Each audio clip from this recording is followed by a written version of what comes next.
lakukan hal yang Anda cintai. Tapi kalau tidak bisa, cintai apa yang Anda lakukan sekarang.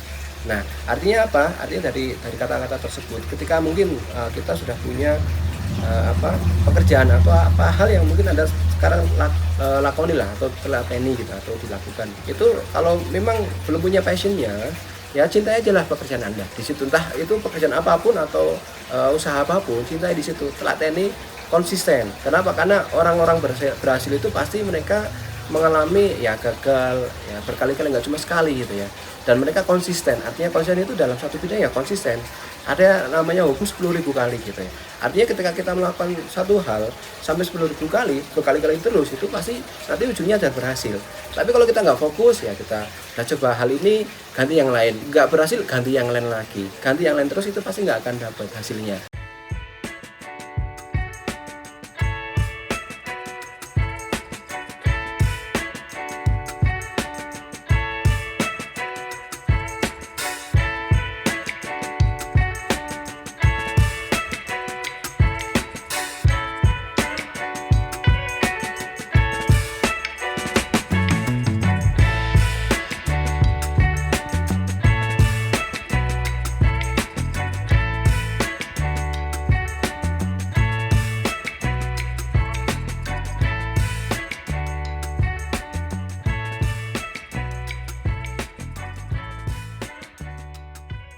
Assalamualaikum warahmatullahi wabarakatuh. Nama saya Panji Ketawang. Kebetulan saya tinggal di desa ya, di Dusun Wonosari, Kelurahan Wonosari juga, RT 8 RW 3, Kecamatan Kalikajar, Kabupaten Wonosobo. Asli sini, kebetulan saya tinggal, lahir juga di sini, dan saya usaha mulai di sini juga. Untuk pendidikan saya terakhir Magister Manajemen, cuma sebelum itu agak beda jauh karena saya dulu S1-nya adalah kedokteran hewan. Saya masuk D3 kedokteran hewan di UGM 2007 sampai 2010. Setelah itu saya lanjut S1 ke Surabaya di Universitas Wijayakusuma, lanjut juga di kedokteran hewan, lulus di tahun 2014 awal. Setelah itu kemarin baru 2020 yang lalu saya melanjutkan pendidikan S2 Magister Manajemen di Widya Wiwaha Yogyakarta. Alhamdulillah sudah selesai di tahun 2022 kemarin, April tahun lalu lah. Pernah saya lakukan dulu ya waktu selesai kuliah, saya pernah buka pet shop dan juga warung nasi jagung goreng. Ya itu pernah saya lakukan tahun setelah lulus kuliah 2014, berarti singkir kalau nggak salah ya. Dengan modal dulu dari kakak saya dipinjami, tapi karena keterbatasan dana juga, berjalannya waktu setahun, alhamdulillah kurang berhasil. Tapi dari situlah saya belajar banyak, bahwa saya pernah baca buku dan juga dengerin motivasi bahwa orang-orang sukses itu pasti mereka berani gagal dan mereka bisa bangkit dari kegagalan tersebut. Nah di situ saya juga belajar. Setelah itu karena keterbatasan dana juga saya nggak bisa melanjutkan usaha, akhirnya saya masuk ke, karena kakak ada link juga jadi di perusahaan pertanian, akhirnya saya direkrut juga untuk masuk ke perusahaan pertanian. Dulu pernah masuk di Sari Kimia Unggul, itu cuma 2 bulan, tapi lalu setelah itu saya masuk ke Arta Buana Mandiri yang sampai sekarang saya alhamdulillah masih di situ juga, dan saya berproses di situ. Selain bekerja, saya juga untuk salah satunya yang ngumpulin modal juga. Ya untuk titik balik saya bisa buat usaha lagi gitu ya, karena mau nggak mau memang ya namanya usaha nggak dipungkiri, semua pasti butuh modal, antara entah itu kecil atau besar. Nah alhamdulillah kemarin tahun 2017 saya juga mulai usaha nyambi ya di sela-sela kesibukan pekerjaan saya. Passion saya juga karena saya dulu kuliah di kedokteran hewan, dan waktu kuliah saya juga pernah ya mesti sedikit lah bisnis tentang racun, cuma karena mahasiswa tahu sendiri, mahasiswa keuangannya luar biasa mepet. Nah, akhirnya baru kemarin itu 2017 saya mulai, karena berawal dari hobi juga. Saya mulai breeding dari dua pasang, 3 pasang indukan, ada ular, ada iguana, dan alhamdulillah sekarang sudah kurang lebih punya 25 pasang untuk ular ya, dan ada iguana kurang lebih ada 10 sampai 15 pasang. Ya, dan alhamdulillah sudah menghasilkan lah. Kalau nominalnya saya nggak bisa disebutin lah ya, tapi ada lah. Alhamdulillah itu bisa buat tambahan juga keran pendapatan lain selain dari pekerjaan tetap saya sekarang. Di pertanian, jadi saya mulai 2015 awal, yaitu pernah masuk di perusahaan SKU itu cuma 2 bulan. Setelah itu di bulan Mei 2015 saya masuk di Arta Buana Mandiri. Nah saya mengawali dari nol karena waktu itu memang pasar di wilayah Jawa Tengah baru beberapa spot yang pernah dilakukan oleh kakak saya. Nah, itu saya mengembangkan sampai sekarang alhamdulillah kita punya kurang lebih 150 customer di seluruh wilayah Jawa Tengah, dan sekarang alhamdulillah saya sudah menjabat jadi kepala cabang di wilayah Jawa Tengah ini. Meritis dari nol karena dari omset nol lah ya.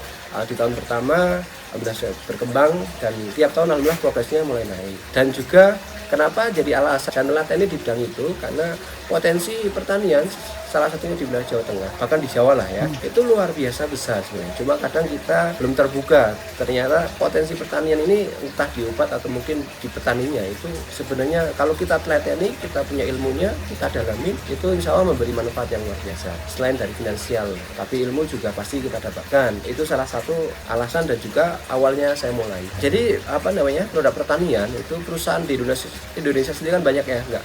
Mungkin ada 50-100 perusahaan lah ya. Kami dari Agam salah satunya. Setiap perusahaan pasti punya keunggulan sendiri-sendiri. Nah, salah satunya di kami adalah yang pertama ya jelas kita mengutamakan dari kualitas. Karena apa? Karena kualitas itu nanti akan ketika petani memakai dan ingin memakai lagi karena dari kualitas. Kalau kualitasnya kurang bagus, otomatis petani hanya memakai bisa 1 kali, 2 kali sudah cukup. Tapi kalau kualitasnya bagus, itu nanti akan berkesinambungan atau terus menerus memakai. Selain itu juga kita otomatis ya, selain ada kualitas juga harus ada benefit yang lebih atau margin yang lebih atau bonus yang lebih untuk customer, selain untuk petani juga. Kenapa? Karena kalau customer istilahnya bisa dapat margin lebih, bonus lebih, reward lebih, insya Allah mereka juga untuk semangat menjual produk kita juga pasti akan jadi prioritas mereka juga. Nah, itu salah satunya juga. Dan selain kita kegiatan ke petani, nah itu karena end usernya kan petani. Kalau produk pestisida itu end usernya petani, kalau toko hanya sebagai agen. Nah, kita mengenalkan petani dengan cara ada namanya Demplot, ODP, FM, Farmer Meeting. Itu salah satu edukasi kita ke petani. Ya, jadi kita ada pertemuan ke petani, kita memperkenalkan dan juga kita biasanya memberikan sampel yang bisa digunakan oleh petani yang itu berkala. Jadi dari awal tanam sampai akhir, kadang kita ada beberapa petani khusus kita berikan, kita bina terus. Ya, kita bina dari nol sampai panen bahkan ya. Jadi pemakaian produk kita seperti apa, hasilnya seperti apa, kita ada controlling. Nah, itu bagian teman-teman yang di lapangan atau sebagai field assistant atau FA.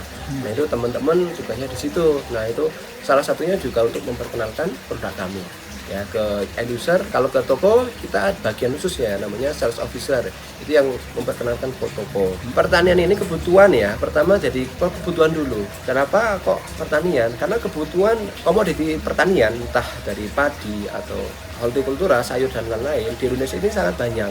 Artinya kita nggak bisa pernah lepas dari hasil pertanian kita. Ya, biar apa? Biar kita juga bisa mengembangkan hasil dari petani di Indonesia atau hasil komoditinya. Jadi biar mengurangi impor lah ya, impor bahan sayuran dan beras dan lain-lain. Nah, itu salah satu jadi alasan kita juga. Dan juga pertanian di Indonesia ini sangat besar dan sangat luas yang mungkin orang awam kadang belum terlalu mengetahui atau mungkin belum terlalu mendalami lah ya. Ternyata besar dan ternyata setelah saya dalami juga, putaran uang atau omset di pertanian ini sangat besar. Di Jawa Tengah sendiri ya kalau mau dihitung banyak lah ya. Itu salah satu alasan kami juga, saya ya terutama, kenapa saya khusus di bidang pertanian. Ya karena selain saya juga suka dan background orang tua saya, dan bapak juga petani, jadi memang berawal dari situ juga nggak terlepas pastinya. Karena dari orang tua memang backgroundnya petani, saya juga sedikit banyak lah mempelajari mau nggak mau tentang pertanian. Akhirnya saya terjun ke bisnisnya gitu ya, terutama di produk pestisida pertanian.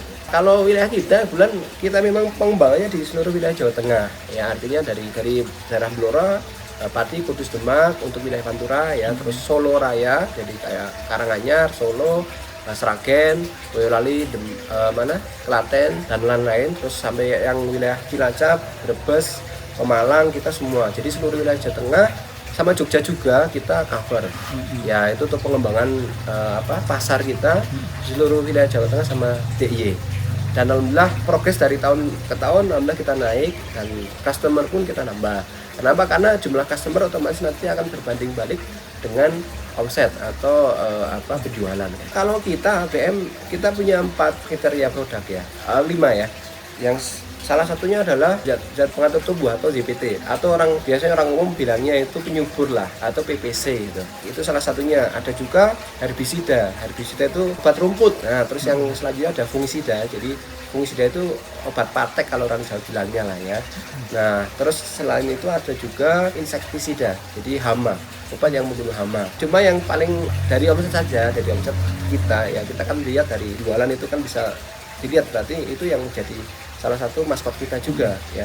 Itu yang pertama adalah insektisida, yaitu obat untuk hama, dan yang kedua adalah fungisida, itu yang jadi maskot kita ya. Jadi memang kenapa dua jenis tersebut, karena memang penyerapan dua jenis tersebut kalau di wilayah Jawa Tengah itu salah satu yang terbesar ya. Fungisida, jadi kalau wilayah kayak Wonosobo, terus Magelang, Banjarnegara atas itu penyerapan fungisida sangat besar, karena memang cuaca di wilayah sini kan cenderungnya seringnya hujan ya, otomatis itu yang jadi kendala di tanaman nanti akan busuk ya, entah busuk batang, busuk daun dan lain-lain, atau disebut namanya patek ya.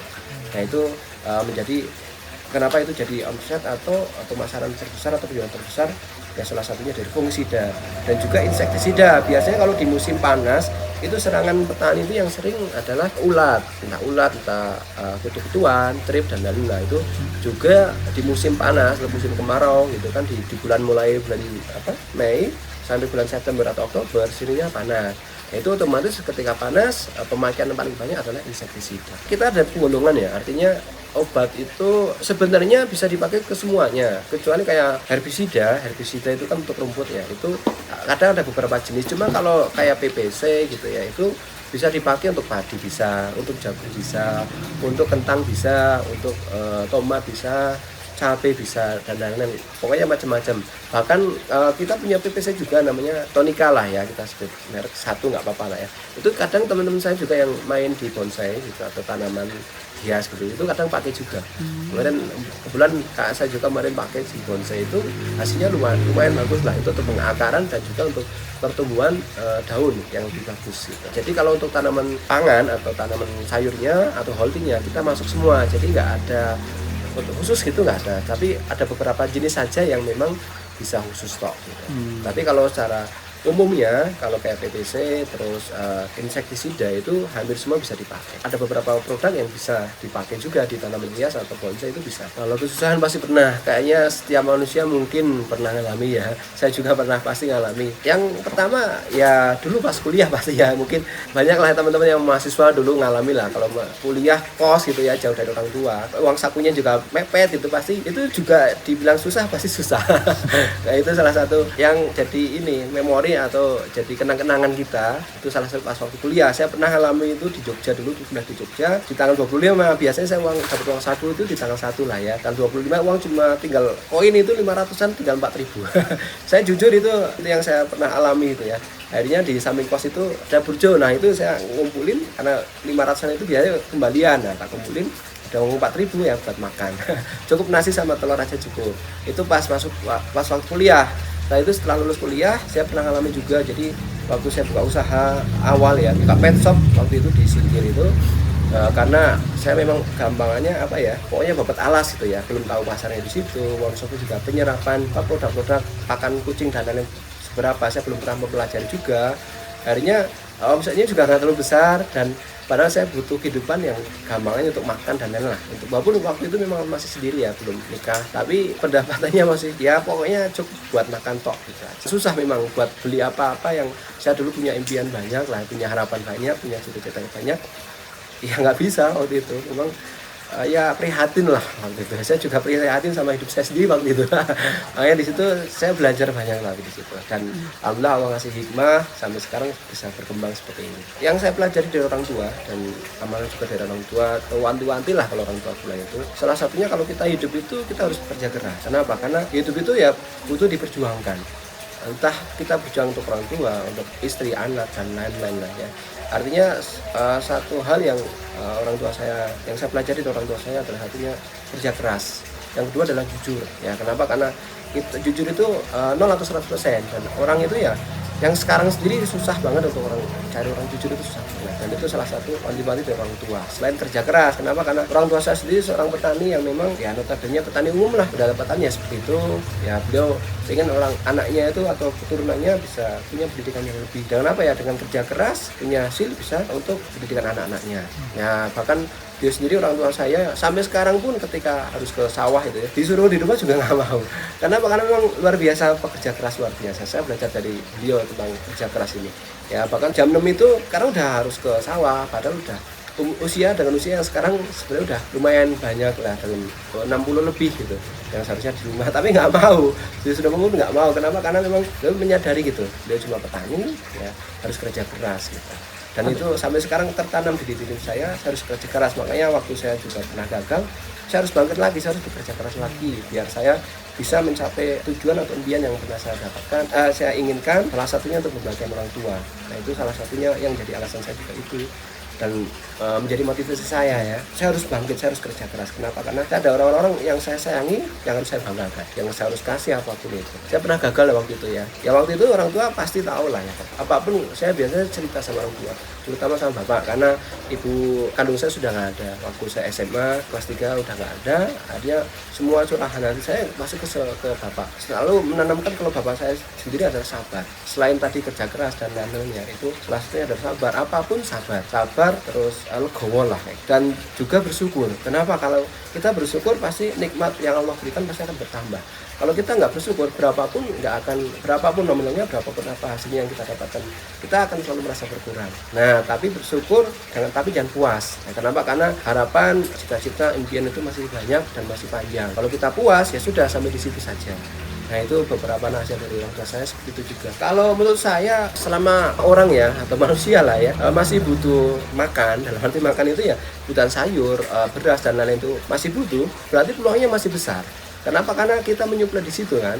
Karena pertanian itu kan jadi pokok lah, kalau saya bilang pokok. Kenapa? Karena itu menjadi kebutuhan harian atau kebutuhan orang yang pokoknya untuk makan atau kebutuhan pokok harian manusia itu kan dari pertanian. Jadi ketika selama masih ada orang butuh makan, pasti pertanian harus ada, dan disitulah kita peluangnya.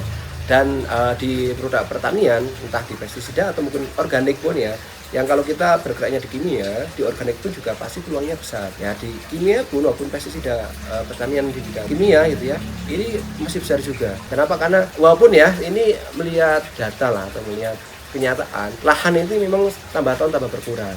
Tapi kalau kita nggak menjaga pertanian, nanti akan berkurang terus, kasihan nanti. Ya kita mau makan dari mana gitu kan? Sedangkan lahan pertanian itu jadi lahan utama untuk kebutuhan harian. Nah, otomatis ketika masih ada pertanian, kita bisa jual produk-produk kita. Ya, artinya peluangnya masih sangat besar sebenarnya. Kalau mungkin Anda mau, bisa nanti mengembangkan di situ juga. Kalau mungkin punya keinginan di bidang pertanian, nanti kita bisa sharing juga di situ. Ya, tapi menurut saya sendiri peluangnya masih sangat besar. Karena kita supplier, artinya kita kadang itu yang kita alami ya, kita kan kerjasama sama agen, sama toko ya. Dan itu kerjasamanya kan kerjasama bisnis ya, saling menguntungkan. Kita jual, kita juga dapat. Nah cuma ada kalanya, namanya orang bisnis ya, kita jual kita nggak dapat. Nah dalam arti nggak dapat itu karena kita sistemnya ada tempo gitu ya, nggak paymentnya ada waktu gitu, tenggang waktu.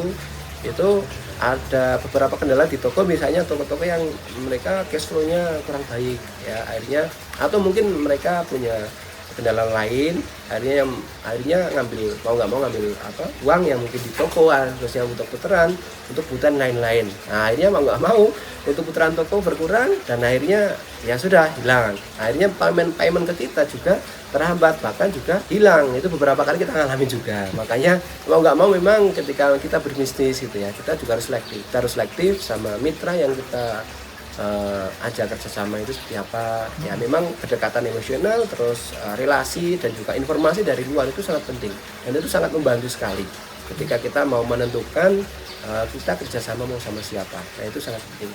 Rencana ke depan jelas kita mengacunya sebenarnya ke target ya, karena target itu kan adalah rencana. Target kita kalau di nominal ya nggak usah saya bicarakan lah ya, tapi paling nggak kita target pasarnya salah satunya adalah yang belum tercover kita, kayak wilayah Kendal, terus Pemalang, itu yang belum terlalu besar, itu salah satunya itu menjadi target kita juga. Pokoknya kita ngurus memang karena kita wilayah Jawa Tengah, dan kita juga mengcover wilayah Jawa Tengah. Semua wilayah Jawa Tengah yang belum kita cover itu udah jadi target kita atau sasaran kita berikutnya untuk memperluas pasar kita juga ya. Dan kita pasti ya tadi ketika ada kendala kita harus seleksi terus. Kadang ada yang hilang, ada yang datang, itu pasti di semua bisnis menurut saya mungkin sama lah ya. Jadi ketika kita ada yang berkurang, kita harus nambah, pasti kayak gitu terus ya. Kita seleksi terus, ada yang bagus kita bina terus kayak gitu. Jadi untuk memperluas ya kita menambah customer, menambah agen yang wilayah yang belum kita tercover. Kalau hobi saya dulu udah mulai dari waktu kuliah ya. Kalau di Jogja waktu di UGM saya belum terlalu, walaupun saya kuliah di kedokteran hewan, cuma passion saya di situ belum terlalu muncul gitu ya. Setelah saya kuliah lanjut di Surabaya waktu itu di akhir-akhir semester, karena saya pernah jadi ketua minat profesi satwa liar atau Minpro satwa liar waktu itu ya. Akhirnya ketertarikan saya ke dunia satwa liar, terutama ke reptil itu mulai muncul, dan disitulah titik balik saya untuk saya bisa mendalami sedikit ke reptil ya. Dan dari hobi itu dulu kalau masih kuliah itu cuma hobi, karena kalau beli itu karena harganya itu kalau reptil lumayan lah ya, karena waktu untuk mahasiswa itu lumayan. Minimal saya punya keinginan dulu beli yang murah-murah gitu, yang terjangkau. Nah setelah itu saya berkembang untuk bisa buka usaha ya, dan usaha pertama saya dulu pernah gagal itu ya, tapi alhamdulillah sekarang bisa buka lagi. Baru 4 bulan yang lalu saya buka pet shop baru, dan itu beda dari yang lain insya Allah ya. Di Wonosobo ini pet shop saya itu dengan slogan Your Pet Need, artinya semua kebutuhan hewan Anda itu bisa tercukupi di situ, karena kita menjual produk-produk yang di bidang atau pakan kucing gitu ya, dan perlengkapan kucing, obat juga ada, terus burung juga, makanan burung dan lain obat juga ada, terus juga reptil ini yang beda ya. Reptil itu ya, selain saya hobi, awalnya dari hobi, alhamdulillah saya bisa tuangkan lagi untuk jadi usaha sekarang. Di toko saya itu di pet shop sekarang juga jual reptil, di situ ada iguana, ada ular dan lain-lain, obat perlengkapan ada, dan kulit pet juga ada di situ semua. Jadi teman-teman yang mungkin punya hobi reptil sama gitu ya, mau butuh perlengkapan bisa di situ nanti di pet shop saya. Dan selain itu saya juga di rumah ada farm ya, artinya untuk pengembang biakan ya, ada ular sama iguana ya. Alhamdulillah kalau ular ada 25 pasang kurang lebih ya, kalau iguana 10 sampai 15 pasang untuk saya kembang biakan atau breeding atau ternak. Kalau di sini karena di kampung ya ini sangat sedikit Mas. Jadi kalau di kampung itu sedikit, cuma kalau di Wonosobo alhamdulillah sekarang mulai banyak ya, mulai berkembang banyak, dan komunitas pun sekarang mulai banyak. Kalau dulu cuma satu komunitas, kebetulan saya juga jadi ketua komunitas namanya Kopes, komunitas pecinta satwa Wonosobo. Saya udah 4 tahun ini jadi ketua, nambah kemarin harusnya ada reshuffle tapi suruh jadi ketua lagi teman-teman. Apa mungkin nanti gantian gitu. Sekarang kalau yang total itu 40 sampai 50 ada, cuma yang aktif ya tahu sendiri lah, kalau komunitas tahu sendiri ya, nggak mungkin aktif semua, kurang lebih 50% yang aktif. Di situ sekarang sudah ada komunitas lain juga, dan mau nggak mau ketika ada komunitas lain mereka juga jadi sasaran pasar juga ya kan, mau nggak mau ya. Mereka pasti pengen beli hewannya atau perlengkapannya. Nah itu saya menyediakan itu, saya memfasilitasi lewat di pet shop gitu ya. Mungkin beberapa tahun yang lalu lah, itu belum terlalu dikenal sama masyarakat umum ya, tapi kalau tahun-tahun belakang ini, 2 tahun atau 3 tahun yang belakang ini mulai dikenal, dan mulai jadi hewan peliharaan yang eksotis ya. Jadi kalau orang dulu mungkin pelihara cuma kucing, anjing ya, atau burung lah ya, sekarang mereka udah mulai tertarik tentang reptil. Kenapa? Karena hewan yang liar gitu, yang mungkin notabene orang itu kalau lihat ular contohnya itu udah gimana gitu kan, sekarang kok bisa jadi hewan kesayangan yang itu bisa juga diajak interaksi lah. Kayak kemarin kita punya teman itu ya, Cik Lydia itu bisa komunikasi sama ular, tapi ularnya nggak ngomong ya, nggak ikut bicara juga, cuma kedekatan lah atau ada emosional di situ. Itu bisa juga diajak gitu, ketika suruh keluar ya keluar gitu, bisa. Jadi ternyata hewan-hewan yang mungkin kita notabene kita berpikir itu buas terus nggak bisa jadikan pet, itu ternyata bisa, dan itu sangat menarik menurut saya, tantangan lah ya, dan beda dari yang lain. Itu salah satu keunggulan ketika mungkin main di reptil. Dan selain itu juga pasti profitnya ya. Kalau kita bisnis pasti ngomong profit juga. Nah di profit atau nilai lah ya, atau value di reptil ini lumayan besar ya, dari 1 ekor berapa juta gitu kan, anakannya aja udah segitu, indukannya juga lumayan lah pastinya. Itu jadi peluangnya juga besar. Memang nanti peluang terbesar kalau di dunia hobi biasanya memang melalui online ya, atau media sosial gitu. Tapi yang nggak online pun lumayan sekarang kalau di Wonosobo. Biawak banyak ya, biawak kalau di Jawa sendiri ada biawak Jawa ya, atau Salvator ya, Parnus Salvator. Itu di Sumbawa juga ada. Kalau yang nilainya lumayan itu Sumbawa salah satunya. 1 ekor anakan kalau memang nanti dari gennya bagus, dalam motif, warna dan lain bagus, itu bisa mencapai puluhan juta. Kalau di Jawa pun ada juga yang kayak biawak sulfur, itu paling banyak ditemukan kalau wilayah mana Jawa Barat. Kalau di Jawa Tengah itu daerah Bumiayu, sama di beberapa sekarang ada brand baru di wilayah Solo sama Jogja. Itu lumayan harganya, pokoknya ya 5 sampai 10 juta lah. Ada juga albino, sekarang banyak keluar albino juga, albino biawak ya. Ada juga yang lusi. Albino biawak itu kalau anakan sekarang bisa mencapai 15 sampai 30 juta anakan. Jadi kalau mungkin bisa nemu itu ada 5 kan lumayan. Nah itu salah satu kalau biawak ya, mungkin orang biasanya itu hama, orang umum biasanya ngomongnya hama ya, terus makan ayam dan lain-lain lah ya. Tapi sebenarnya kalau menurut saya sendiri ya, ular, biawak dan lain-lain itu adalah salah satu pembantu kita juga, salah satu pembantu petani. Artinya kayak ular kan biasanya makan tikus ya, makan tikus entah di sawah, di padi dan lain-lain. Ketika nggak ada predator tikus, artinya nanti tikusnya semakin banyak artinya nanti tikus itu kan mengganggu tanaman ya, mengganggu hasil tani. Nah jadi ular itu juga membantu. Jadi makanya kalau kita lewat saya sendiri dan juga komunitas dan juga teman-teman itu memang edukasinya ular itu jangan dibunuh, dan juga itu bisa jadi hewan peliharaan kita juga dan bisa kita sayangi lah. Saya pernah dengar ya, ada suatu hal memang orang bilang seperti ini, lakukan hal yang Anda cintai. Tapi kalau tidak bisa, cintai apa yang Anda lakukan sekarang.